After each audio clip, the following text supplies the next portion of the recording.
వసుదేవసుతం దేవం కంసచాణూరమర్దనం దేవకీ పరమానందం కృష్ణం వందే జగద్గురుం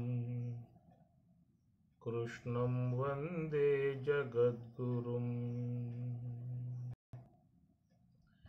లలిత స్కందము కృష్ణమూలము సుఖాలాపాభిరామంబు మంజులతా శోభితమున్ సువర్ణ సుమనస్సుజ్ఞేయమున్ సుందరోజ్వల వృత్తంబు మహాఫలంబు విమల వ్యాసాలవాలంబునై వెలయు భాగవతాఖ్యకల్పతరు ఉర్విన్ సద్విజశ్రేయమై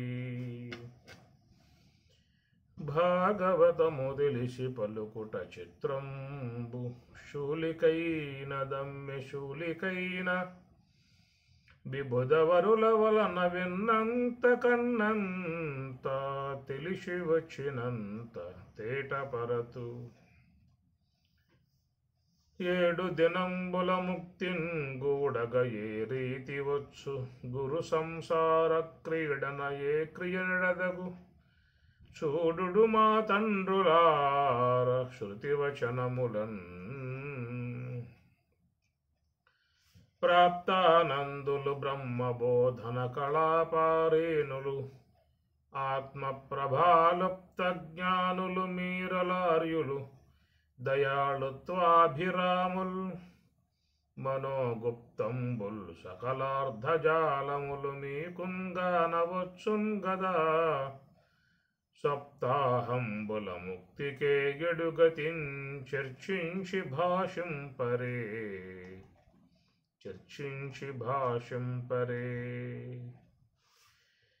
అని ఉత్తరానందనుండారిన వచనంబులకు మునులందరూ ప్రత్యుత్తరంబు విమర్శించునడ దైవయోగంబునా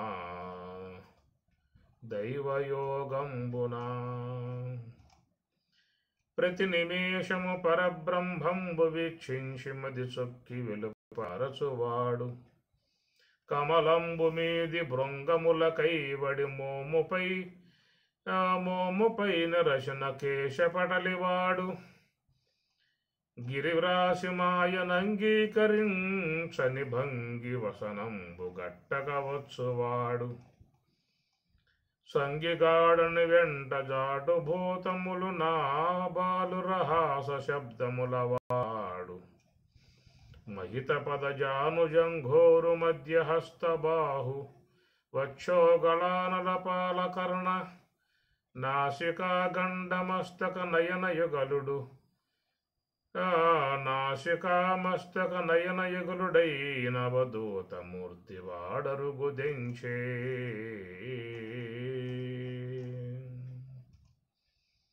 ఈ ప్రకారముగా పరీక్షణ మహారాజు జిజ్ఞాస గలవాడై సప్తాహంబుల ముక్తికి గడిగతిని చర్చించి భాషింపరే అని ఈ విధంగా మునులను ప్రాధేయపడుతూ ఉన్నాడు. ఆయన నాకు ఉన్నటువంటి ఆయువు కొద్దిలో లేక వారం అయితే మనం ఉండే అవకాశాలు లేవు. విశ్వంలోకి ఆకారం లేదేక, విశ్వంలో ఈ ఆకారం లేదు, ఈ భౌతికాయం లేదేక. కాబట్టి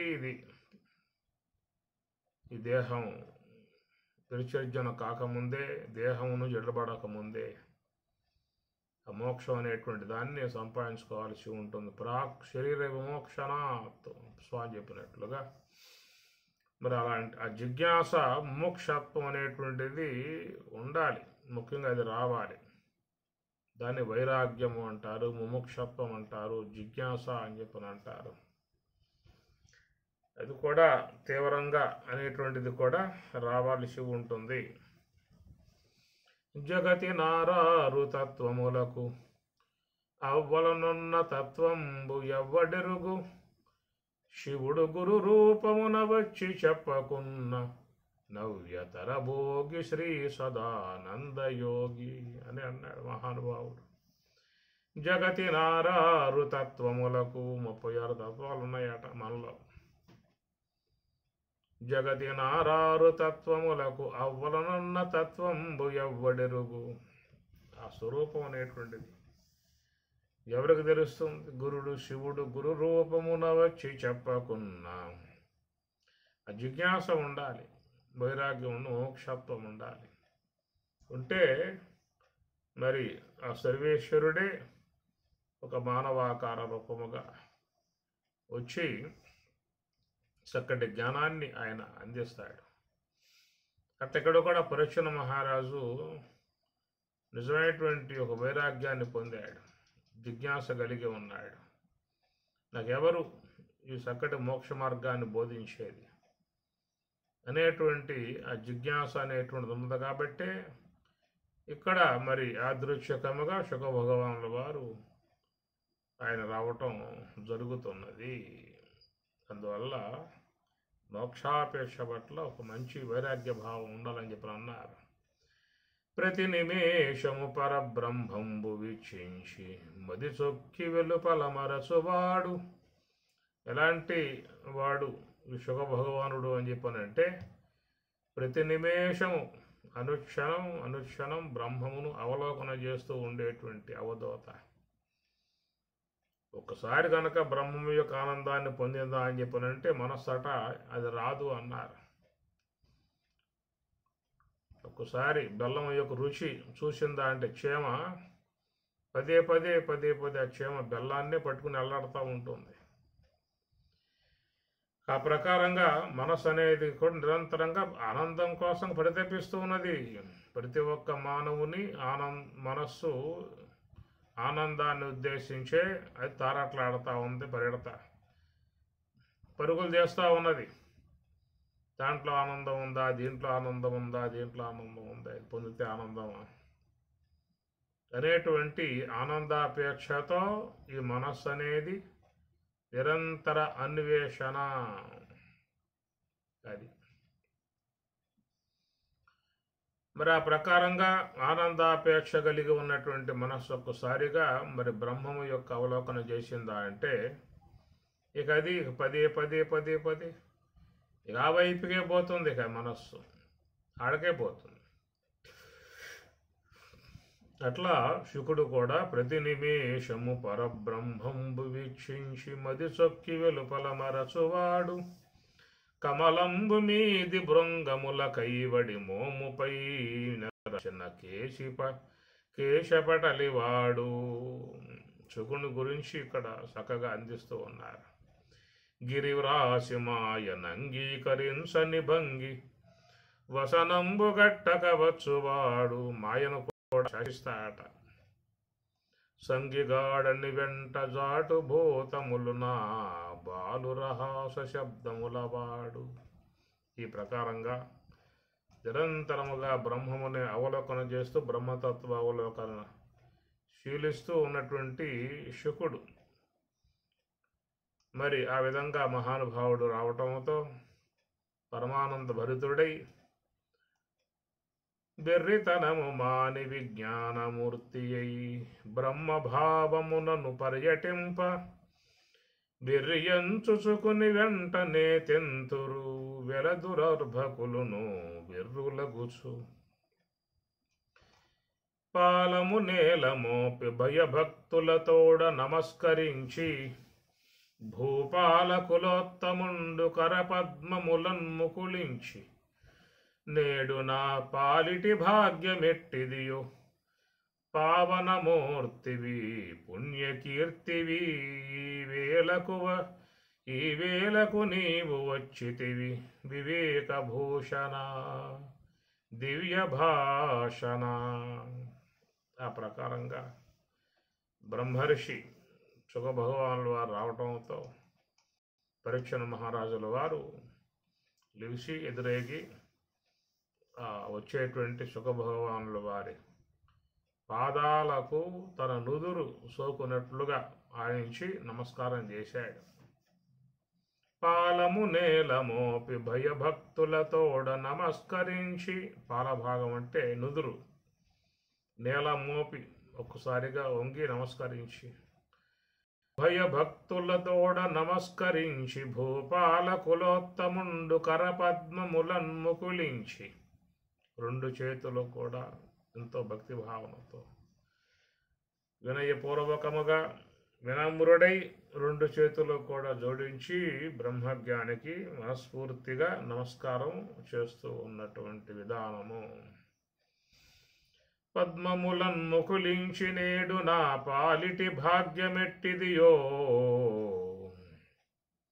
జిజ్ఞాస కలిగి ఉన్నటువంటి వాడనై, ముముక్షత్వం పొంది ఉన్నటువంటి వాడనై, మరణానికి దగ్గర పడ్డటువంటి వాడనై ఉన్నటువంటి నాలో ఉన్న అపేక్షను గమనించి సాక్షాత్ సర్వేశ్వరుడే ఈ రూపకముగా వచ్చాడా అన్నట్లుగా నేడు నా పాలిటి భాగ్యమెట్టిదియో. పావనమూర్తివి పుణ్యకీర్తివి. పావనమూర్తి నిరంతరముగా తత్వమునందు ఉండు మరి తత్వజ్ఞానిగా ఉన్నటువంటి అవధూతమూర్తి పుణ్యకీర్తివి. ఈ వేలకు నీవు వచ్చితీవి వివేకభూషణ దివ్య భాషణ.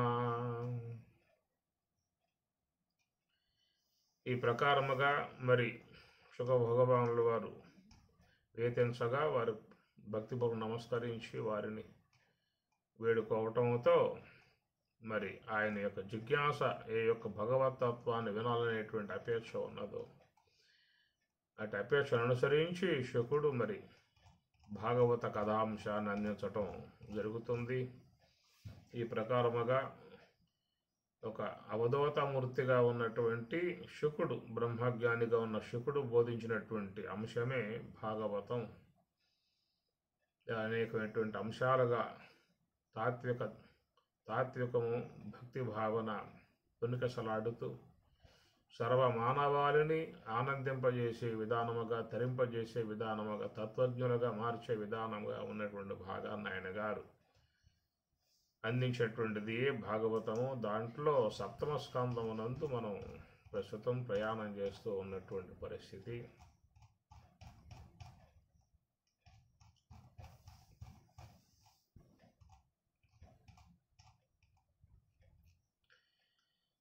మహనీయ గుణ గరిష్ఠుల గుణముని శ్రేష్ఠులకు నిఖిల పురాణ వ్యాఖ్యాన వైఖరి సమేతుండైన సూతుండిట్లనియే అట్లు ప్రాయోపవిష్టుండైన పరిచ్ఛిన్నరేంద్రుండు శుకయోగీంద్రున్ అవలోకించి సర్వభూతములకు సముడు నెచ్చెలి ప్రియుండైన వైకుంఠుడు అనంతుడు ఆడ్యుడు ఇంద్రుని కొరకు దైత్యేంద్రుల నేటికి విషముని కైబడి వెదకి చంపే నసురుల సంపంగ నమరుల చేతన కయ్యడి లాభమెంతైన గలదే నిర్వాణ నాదుండు నిర్గుణుండగు తన కసురులని భయంబు బగయు కలుగ నేరదట్టి ఘనుడు దైత్యుల దంపి సురులగా సుసునికి సోద్యమనుసు సంశయంబు నాకు జనయించ మునినాద ప్రజ్ఞ మెరసి తెలియబలుకవయ్యా అని పరీక్షణ మహారాజు విన్నవించుకుంటూ ఉన్నాడు. సర్వభూతములకు సముడు నెచ్చెలి ప్రియుండైన వైకుంఠుడు అనంతుడు ఆడ్యుడు. సర్వభూతములకు సముడు భగవంతుడు, సమస్త భూతములకైన సమానమైనటువంటి ఒక భావనతో ఉండేటువంటి వాడు. నెచ్చెలి ప్రియుండైన వైకుంఠుడు అనంతుడు ఆడ్యుడు. అనంతుడు అనంత వ్యాపకత్వం కలిగి ఉన్నటువంటి స్వరూపం సాక్షాత్తు బ్రహ్మమే. అంటే ఆ బ్రహ్మమునందు ఒక సాకారమూర్తిగా దేవతలని భావించే విధానం మహాత్ములు చేస్తూ ఉంటారు. అన్ని రూపాలు ఆ బ్రహ్మము యొక్క అధీనంలో ఉన్నటువంటి విశేషముగా ఉన్నటువంటి ఉపాధులు దేవతోపాధులు. సాత్విక విధానం కలిగి దైవీ సంపత్తి కలిగి ఉన్నటువంటి రూపాలు. మరి అందరూ కూడా బ్రహ్మమే. నువ్వు ఎట్లా బ్రహ్మమో వాళ్ళు కూడా బ్రహ్మం. అంతా సర్వం బ్రహ్మమయం అనేటువంటి భావన. ఆ భావన మరి రాగలగాలి. సర్వాత్మనా భావన, సమస్త జీవులలో ఉన్నటువంటి స్వరూపం ఒకటే అనేటువంటి విధానము. మరి ఈ ప్రకారముగా ఉన్నటువంటి సర్వేశ్వరుడు దేవతల యందు ఒక మంచి భావన, రాక్షసుల యందు ద్వేష భావన, వాళ్ళని నిరంతరంగా చంపటము, దేవతలను కాపాడటము, ఇవన్నీ కూడా చేస్తూ ఉన్నాడు కదా. దీని వలన ఆయన కలిగేటువంటి యొక్క ప్రయోజనం ఏమిటి అనేటువంటి విషయముగా ఆయన సందేహం కలిగి అడుగుతూ ఉన్నాడు. అయితే భగవంతుడు సమస్త జీవుల పట్ల సమత్వం కలిగి ఉన్నప్పటికీ కూడా మరి సాత్వికులుగా ఉన్నటువంటి వారికి ఇబ్బంది కలిగినట్లయితే వారిని దండించటం, మరి దేవతలుగా ఉన్నటువంటి వారి విధానము. యదా యదా హి ధర్మస్య గ్లానిర్భవతి భారత అభ్యుత్థానం అధర్మస్య తదాత్మానం సృజామ్యహం పరిత్రాణాయ సాధూనాం అని చెప్పన్నట్లుగా సాధువుల్ని పరిత్రాణాయ కాపాడటానికి, దుష్కార్యములు చేసేటువంటి శిక్షించటానికి సంభవామి యుగే యుగే అన్నారు. ఆ ప్రకారముగా సర్వేశ్వరుడు లోకాలను కాపాడటానికి ఆయా సందర్భాలలో ఆయన ఈ యొక్క విషయంలోకి వస్తూ ఉంటాడు, సాకారమూర్తిగా వస్తూ ఉంటాడు. మరి మునులు సాధువులు లాంటి వాళ్ళను కాపాడటము, దుష్టులను శిక్షించటం లాంటి విధానముగా ఈ విశ్వాన్ని ఇప్పుడు సమర్శన చేసే విధానముగా స్వామివారు ఉండేటువంటి విధానము. నీ సంప్రశ్నము వర్ణనీయము గదా నిక్కంబు రాజేంద్ర, లక్ష్మీ సంభావ్యుని సచ్చరిత్రము మహాచిత్రంబు చింతింప, తద్దాసాఖ్యానములొప్పు విష్ణు శరణ ధ్యాన ప్రధానంబులై, శ్రీ సంధానములై మునీశ్వర వశో జయగీయమానంబులై, నీ సంప్రశ్నంబు వర్ణనీయము గదా నిక్కంబు రాజేంద్ర, లక్ష్మీ సంభావ్యుని సచ్చరిత్రము మహాచిత్రంబు చింతింప, తద్దాసాఖ్యానములొప్పు విష్ణు శరణ ధ్యాన ప్రధానంబులై. అయా, నువ్వు వేసిన ప్రశ్న చాలా గొప్పది. సర్వేశ్వరుని యొక్క లీలా విధానం ఏదున్నదో అవన్నీ కూడా తెలుసుకోవడానికి అవకాశముగా ఉండేట్లుగా నువ్వు అడిగినటువంటి ప్రశ్న చాలా గొప్పది. చిత్రంబులు త్రైలోక్య పవిత్రంబులు భవలతాల విత్రంబులు సంమిత్రంబులు మునిజన వన చైత్రంబులు విష్ణుదేవు చారిత్రంబుల్. చిత్రంబులు త్రైలోక్య పవిత్రంబులు, భగవంతుని విషయాలు నిరంతరముగా శ్రవణం చేసేటువంటి వారికి త్రైలోక్య పవిత్రంబులు, ముల్లోకాలను కూడా పావనం చేసేటువంటి విధానమే భగవంతుని కథాంశములు. భక్తి భావనతో సర్వేశ్వరుణ్ణి స్మరించినా కానీ మనసులో ఉన్న సకల పాపాలు, సకల దోషాలు తొలగిపోయేటువంటి అవకాశం ఉంటుంది. అందువల్ల సచ్చరిత్రంబులు మనసును పావనం చేసేటువంటివి. త్రైలోక్య పవిత్రంబులు భవలతాల విత్రంబులు, భవ అనేటువంటి పుట్టుక, లతములను విత్రంబులు వాటిని కోసివేసేటువంటి కొడవళ్ళు అని చెప్పన్నాడు. ఈ భవలత, ఈ భవ అనేటువంటి లతలు బాగా చుట్టుకుపోయి జీవులను అనేక భవసాగరాల్లో పడవేస్తున్నటువంటి వాటను తెంచేటువంటి చక్కటి కథాంశములు. సన్మిత్రంబులు మునిజనవన చైత్రంబులు, సకల మునుల యొక్క హృదయాలను పవిత్రపరిచేటువంటివి విష్ణుదేవు చారిత్రంబుల్.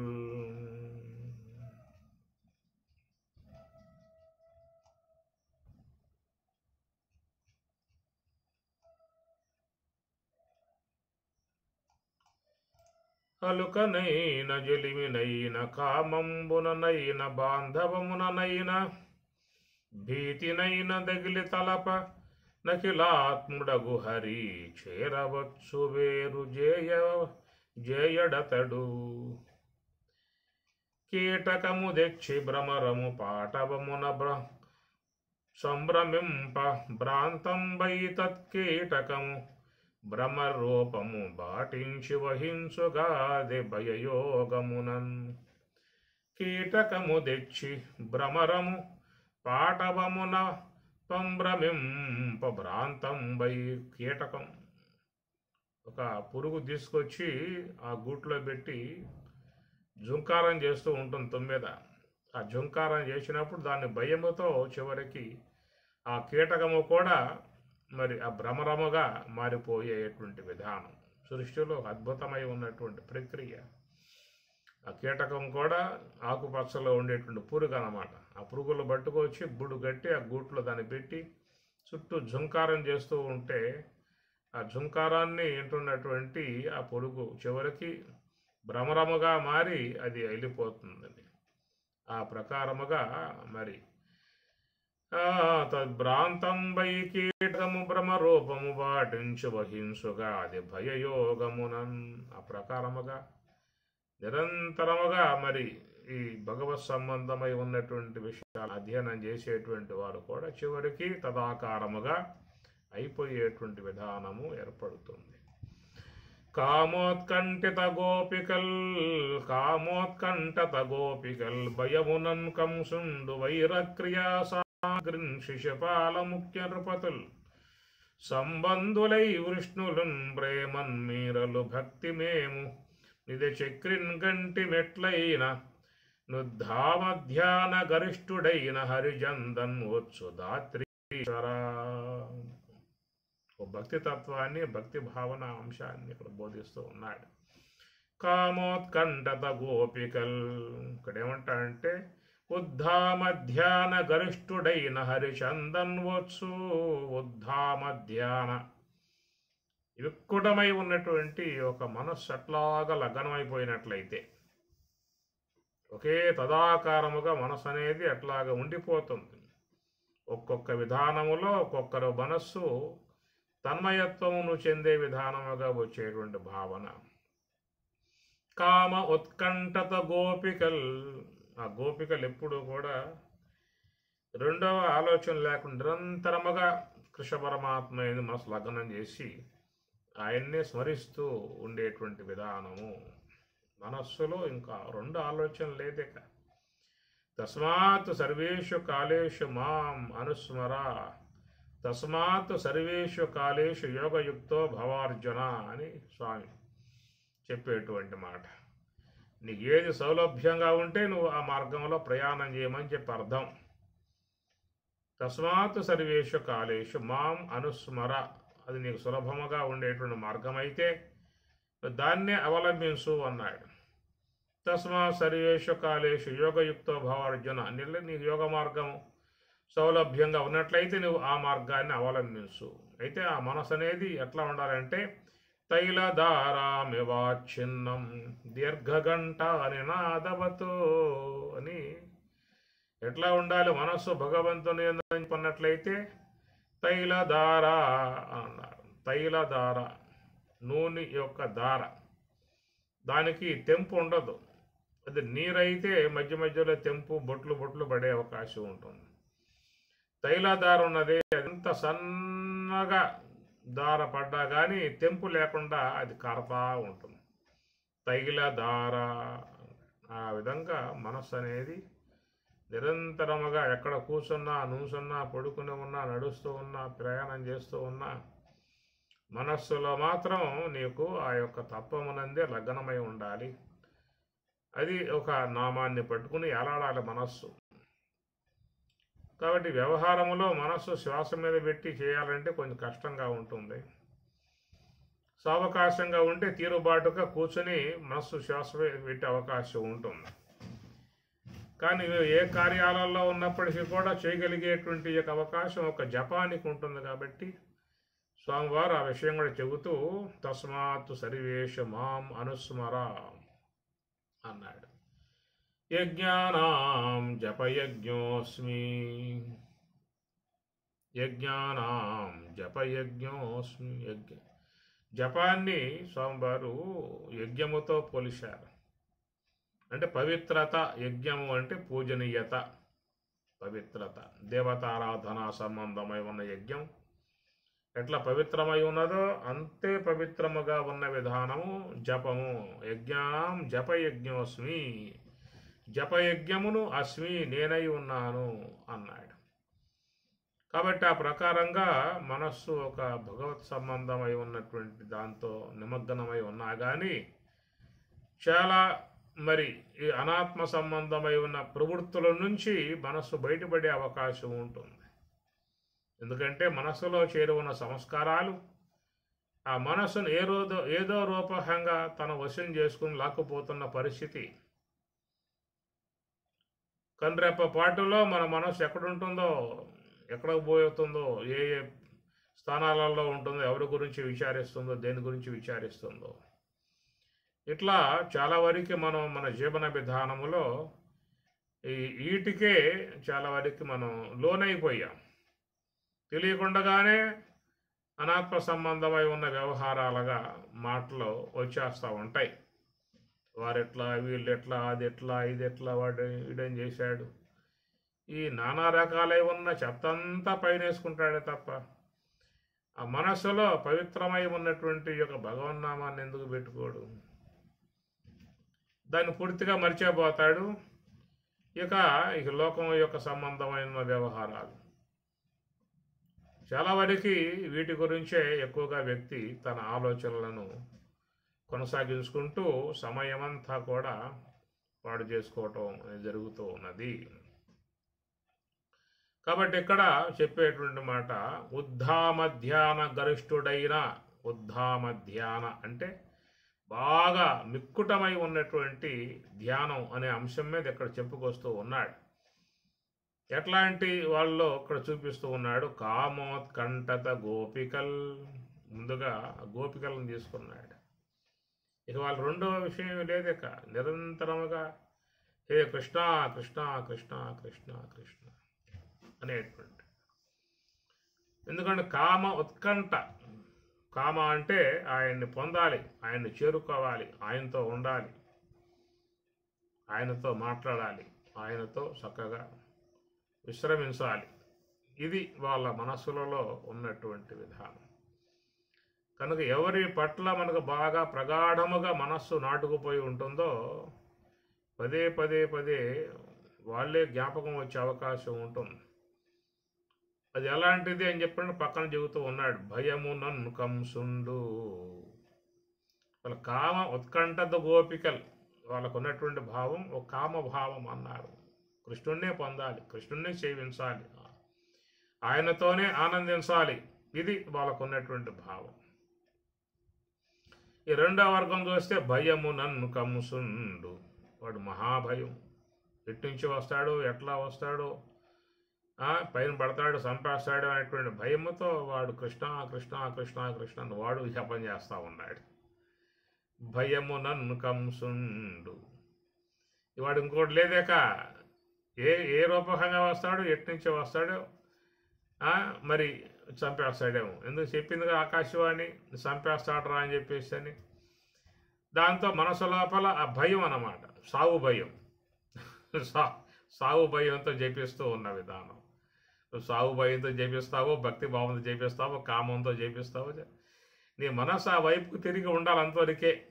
అది అందువల్ల ఈ భయయోగం అనేటువంటి దాంతో కంసుడు కృష్ణుడి యొక్క నామాన్ని జపిస్తూ నిరంతరంగా పడుకొని నిద్రపోయిన కలలో కూడా వాడికి ఆ భయమే, కృష్ణుడి యొక్క నామమే.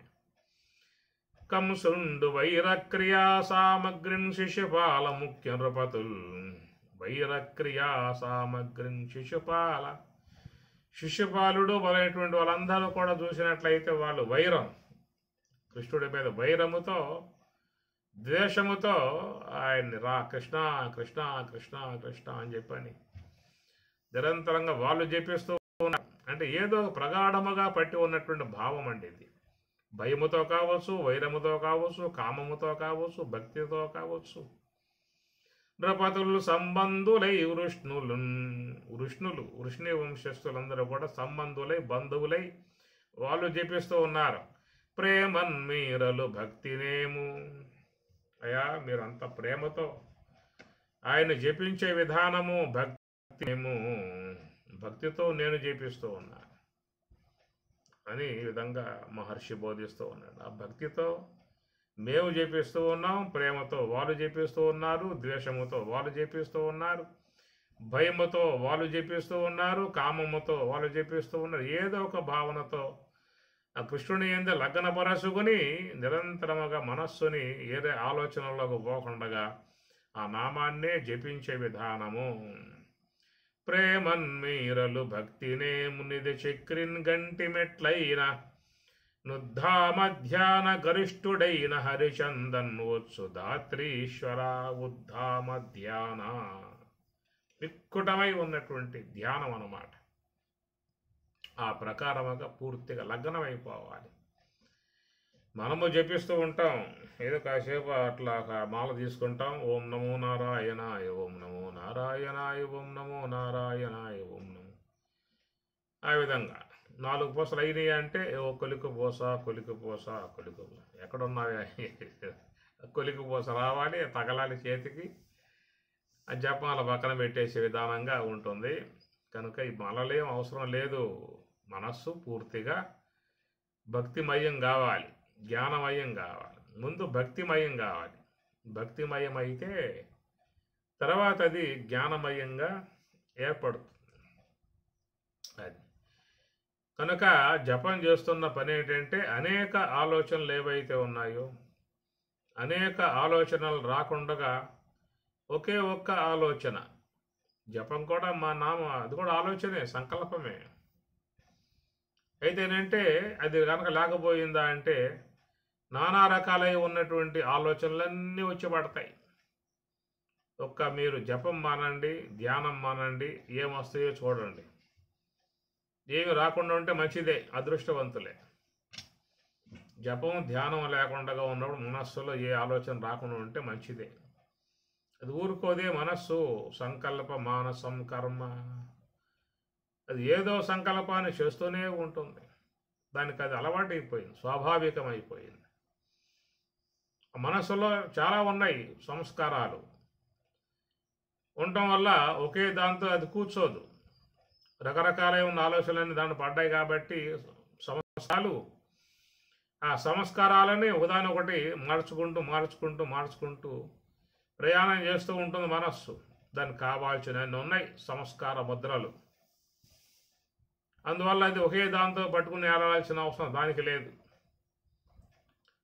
అందువల్ల ఆ సంస్కార ముద్రలను ఆసరాగా చేసుకుని అనేక రకాలైన ఆలోచనలన్నీ చేసుకుంటూ పోతూ ఉంటుంది.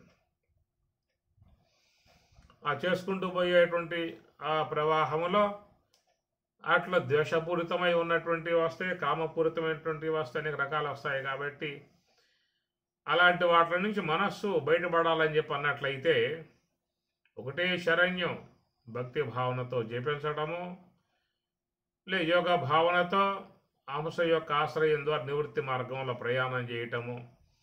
ఈ రెండే మనకు అందుబాటులో ఉన్నటువంటి మార్గాలు.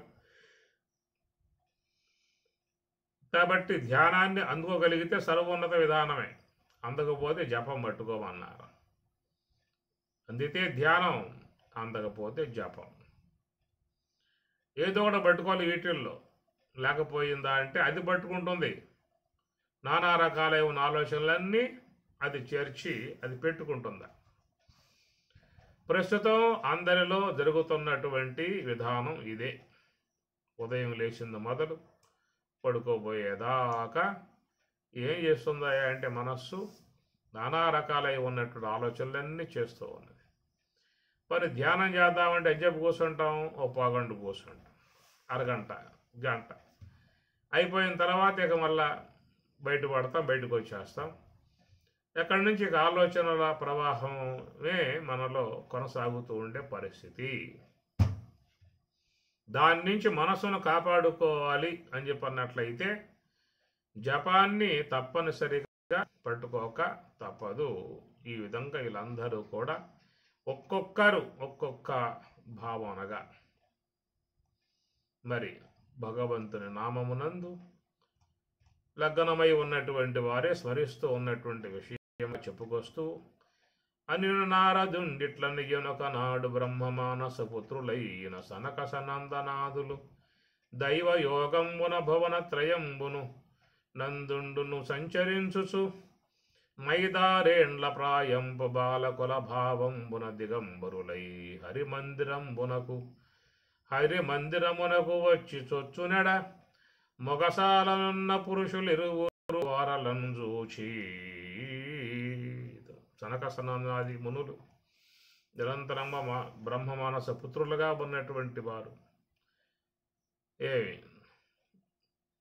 దైవతత్వ భావనతో నిరంతరం సంచరించేటువంటి వారు ఒక రోజున వైకుంఠానికి వేతించి వైకుంఠనాథం దర్శించుకునే ఉద్దేశంతో రాగా మొగసాలనున్న పురుషులిరువురు వారలను చూచి.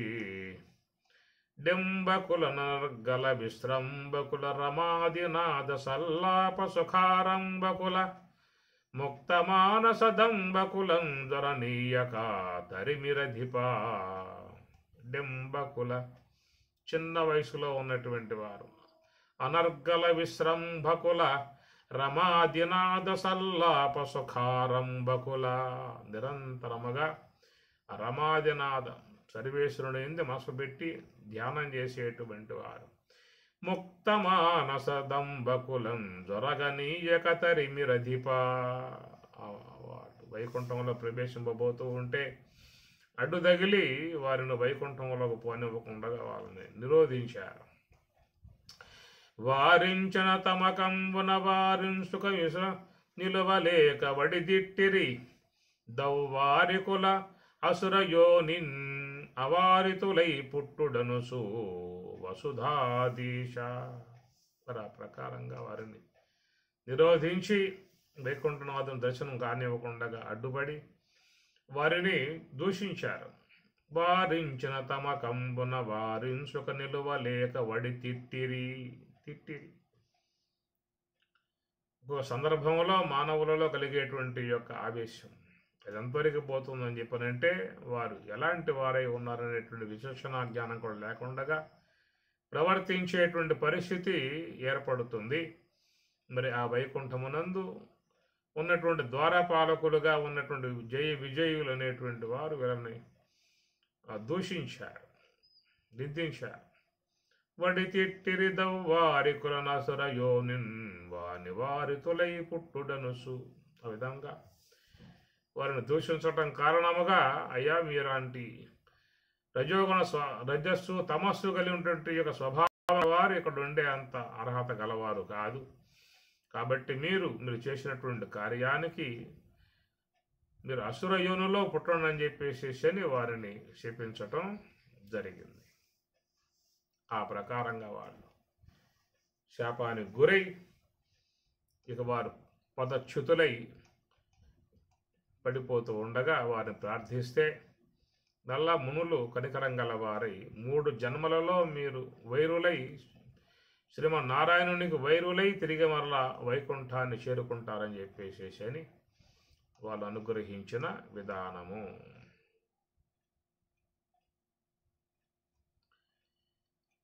మహాత్ముని పరాక్రమంబును మార్కండేయ ఋషివలన రింగెదవు తృతీయ జన్మంబున మీ తల్లి తెలియకి శిశుపాల దంత భక్తులన ఉద్భవించిరి.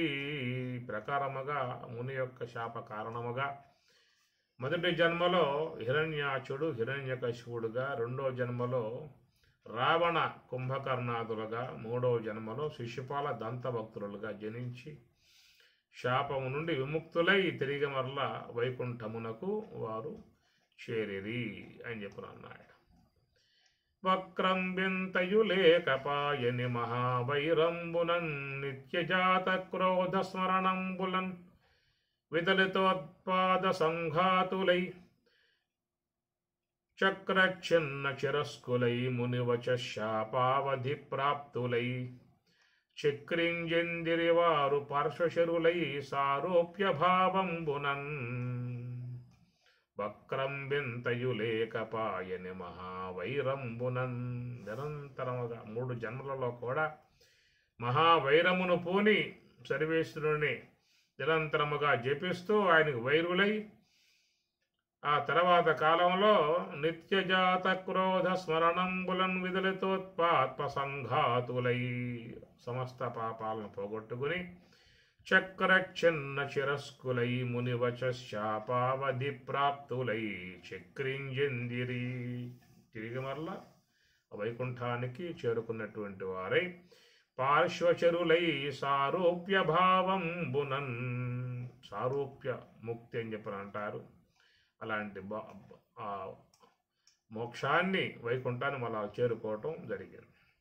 బాలుం హరిపద చింతాశీలుం సుగుణాలవాలు శ్రీమన్మేధాజాలుం సంతోషింపక ఏలా శిక్షించే రాక్షసేంద్రుండనగా అని విని ధర్మనందను ఎట్లని ప్రకారముగా మరి హిరణ్యకశిపుడు ప్రహ్లాదుని మీద మహావైరాన్ని పెంచుకుని చివరికి ఆయన కారణంగా ఆయన శ్రీహరి చేతిలో హతుడయ్యాడు అన్నటువంటి విషయాన్ని విన్నటువంటి వాడై బాలున్ హరిపద చింతాశీలున్, బాలుడు ప్రహ్లాదుడు నిరంతరముగా భగవన్నామాన్ని చేస్తూ భగవతత్వాన్ని శీలిస్తూ ఆనందముగా ఉండేటువంటి వాడు. సుగుణాలవాలున్, సద్గుణములు కలిగి ఉన్నటువంటి పుత్రుడు.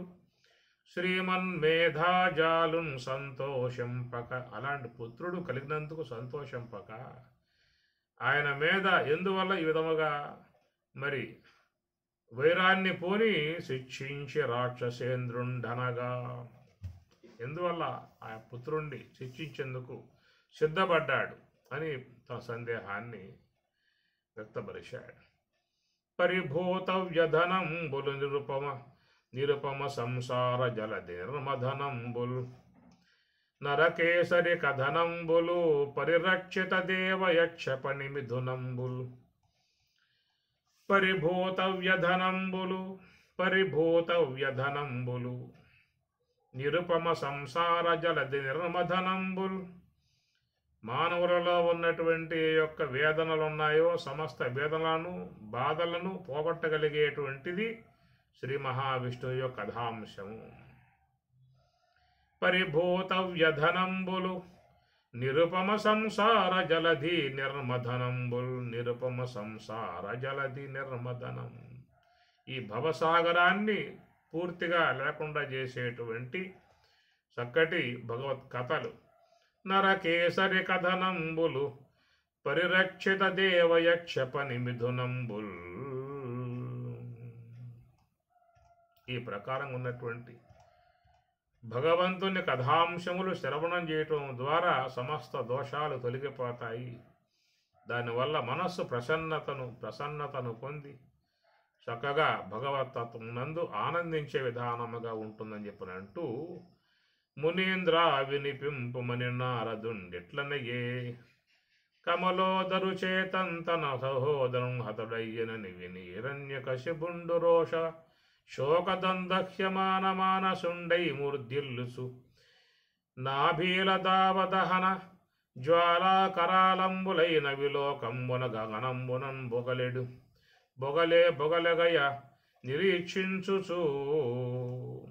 హిరణ్యకశిపుడు హిరణ్యాక్షుడు అనేటువంటి వాళ్ళు ఇద్దరు. వారిలో పెద్ద అతను హిరణ్యాక్షుడు.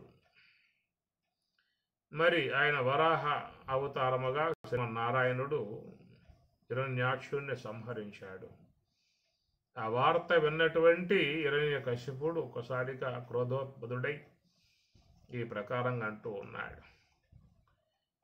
సభా మండపంబు నిలువంబడి త్రిమస్తక త్రిలోచన శకుని శంబర శతబాహు నముషి హయగ్రీవ పులోమ విచిత్ర చిత్రముకులైన దైత్యదానములను అవలోకించి ఇట్లనియే నాకుందమ్ముడు నీకు నెచ్చిలి రణన్యాయైక దక్షుండు బాహా కుంఠీకృత దేవయక్షుడు హిరణ్యాక్షుండు వానిన్ మహాసౌకర్యాంగము దాల్చి దానవ వధూ సౌకర్యములున్ నీరుగా వైకుంఠుండు వధించిపోయినట ఈ వార్తా స్థితిన్ వింటిరే. నాకుందమ్ముడు నీకు మెచ్చలి, నాకు తమ్ముడు, మీకందరికీ కూడా స్నేహితుడు. రణన్యాయైక దక్షుండు, యుద్ధరంగమునందు చక్కగా పోరాడగలిగేటువంటి పరాక్రమశాలి. బాహాకుంఠీకృత దేవయచ్చుడు హిరణ్యాక్షుండు వానిన్ మహాసౌకర్యాంగము దాల్చి, అలాంటి మా తమ్ముణ్ణి మహాసౌకర్యాంగంబు దాల్చి అనగా శోకర రూపముగా వచ్చి దానవ వధూ సౌకర్యములు నీరుగా వైకుంఠుండు వధించిపోయెనట. ఆ ప్రకారంగా హిరణ్యాక్షుణ్ణి సంపిపోయినటువంటి విధానము ఈ వార్తాస్థితిని వింటిరే అని తన సభాముఖముగా అందరితో మాట్లాడుతూ ఉన్నాడు. భుజశక్తి నాతోడ పోరాడ శంకించి మున్నీట మునిగిన మునుగుగాక అలయించి పెనగున అచల సంభ్రమమున కెరగి వెన్నిచ్చిన నిచ్చుగాక జగడంబు సైపక సౌకర్య కాంక్షి ఎయ్యల కింద నీగిన నీగుగాక క్రోధించి ఎటుగాక కొంత పౌరుషమున హరిభంగి నడరుగాక కఠిన శూలదార కంఠంబు బిదలించి వాని శోణితమున వాడి మెరసి మత్సహోదరునకు మహిదర్పణము చేసి మెరసి వత్తు మీకు మేలుదెత్తు.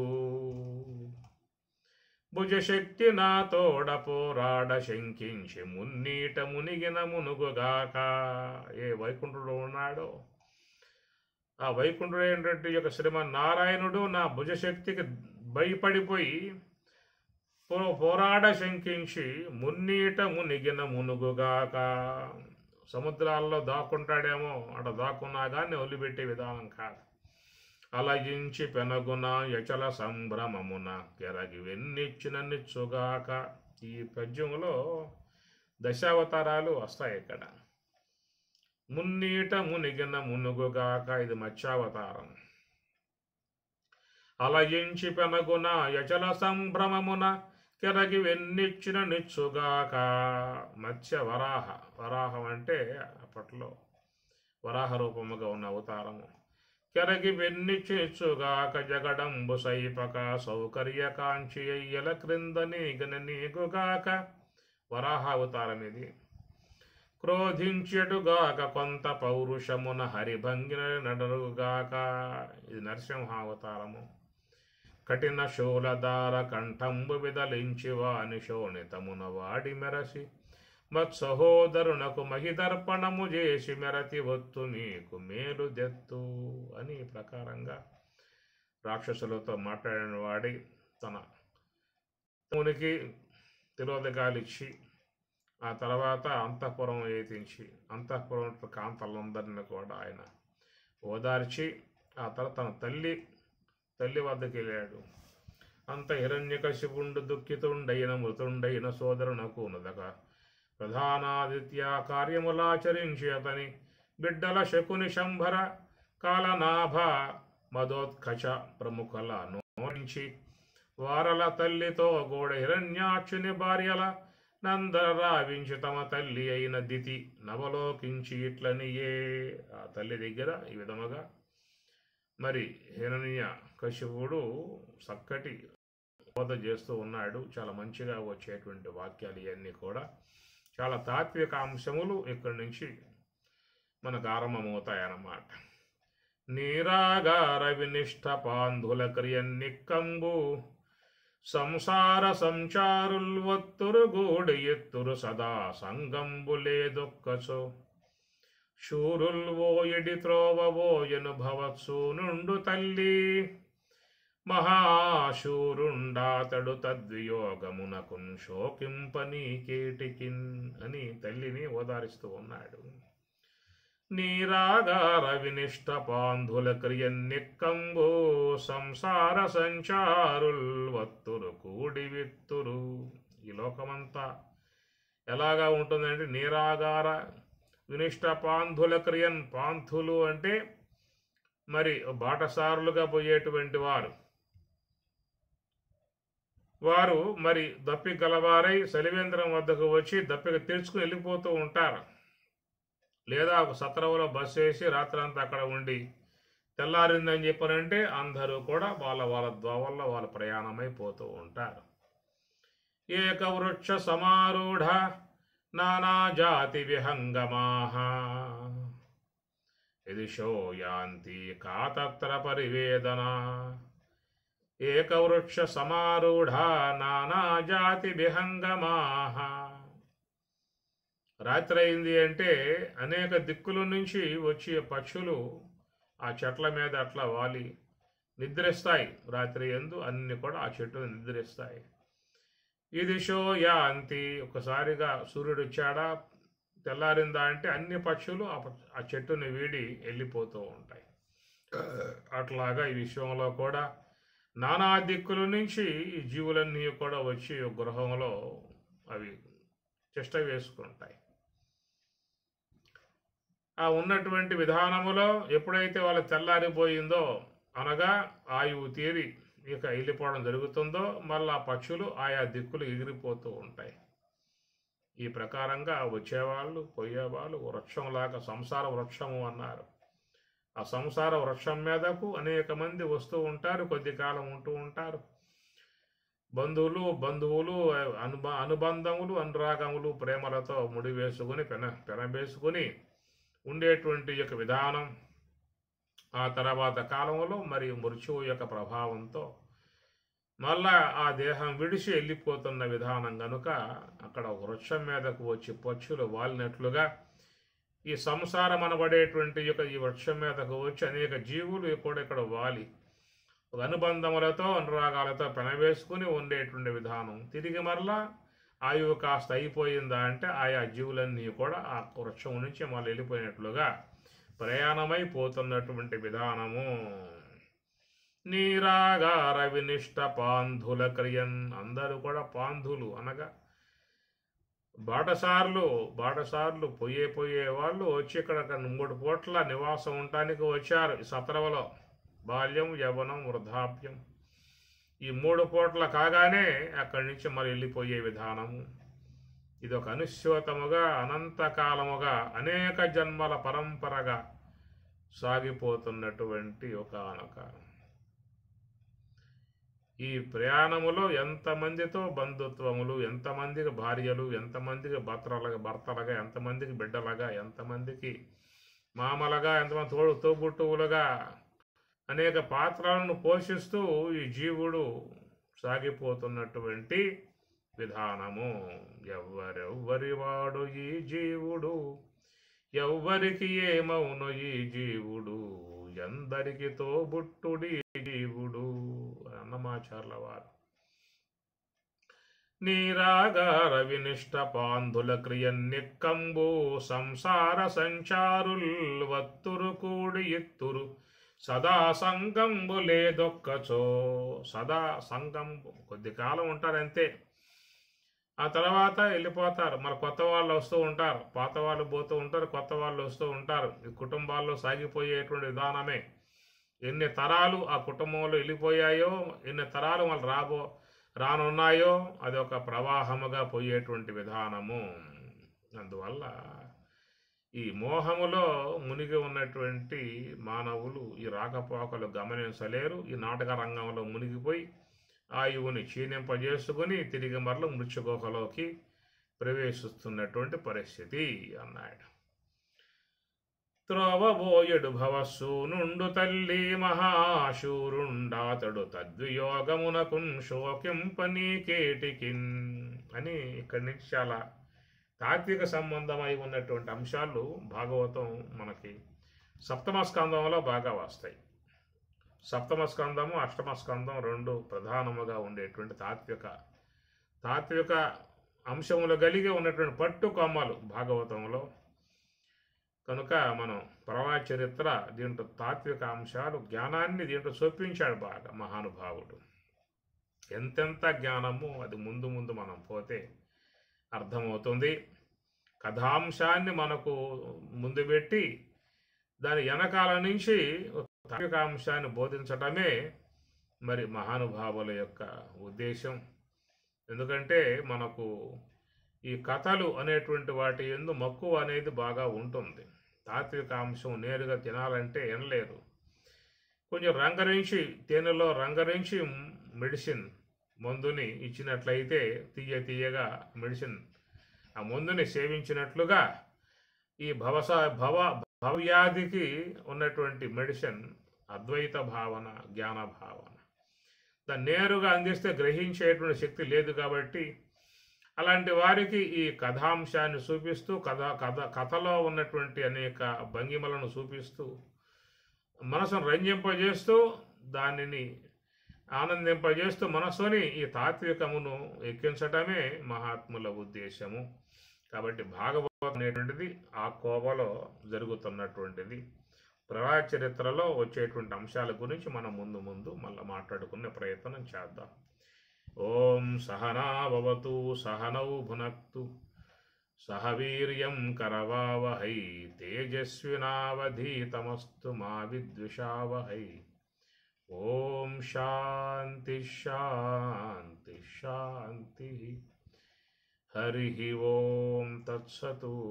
శ్రీ గురుభ్యో నమః. హరి ఓం తత్సతు.